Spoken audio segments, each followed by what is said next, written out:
So it's quite crazy how a lot of people in the startup and scale-up space kind of just follow each other in different ways. Firstly, in business, they'll see online and see what everyone else is doing and to an extent copy it or fall in line with sort of what the trends are and all that kind of stuff, when in fact sort of standing out or doing things in your own fresh, unique way is one of the key ways to actually avoid failure. But also in terms of our sort of space, and that's legal, is people copy what others do with legal stuff. So, and I don't just mean taking terms and conditions from people's websites and then matching them together to create one for yourself, but also, people go to startup accelerators, they go to, networking events, obviously they're part of clubs and communities and that kind of stuff. And one of the things that we often hear is that people say, hey, look, they didn't have a shareholders agreement, or they didn't have a co-founders agreement, so, I don't need one either. And kind of, risk take. Business is all about risk taking. And obviously everyone's got a different tolerance. But the thing is, people tend to try and save in possibly the wrong areas. Like, I get it, startup founders are quite smart a lot of the time.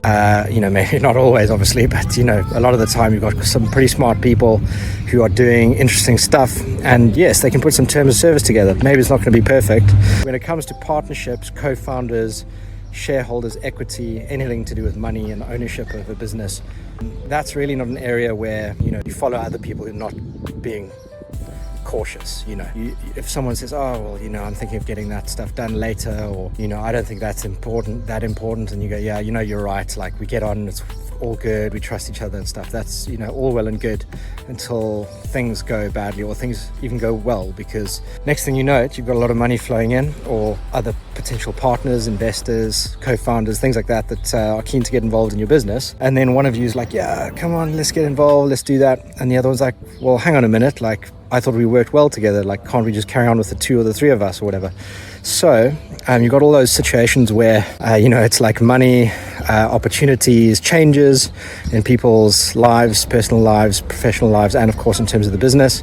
And all of that kind of stuff needs to be hedged with the right agreements. So if other people aren't doing it, doesn't mean you shouldn't. And if other people are doing it, it doesn't necessarily mean you should either. But let's be smart, people. Come on. We see this stuff go wrong far too often. Have you? Drop me a line. See you later. I'm Ian from New Legal.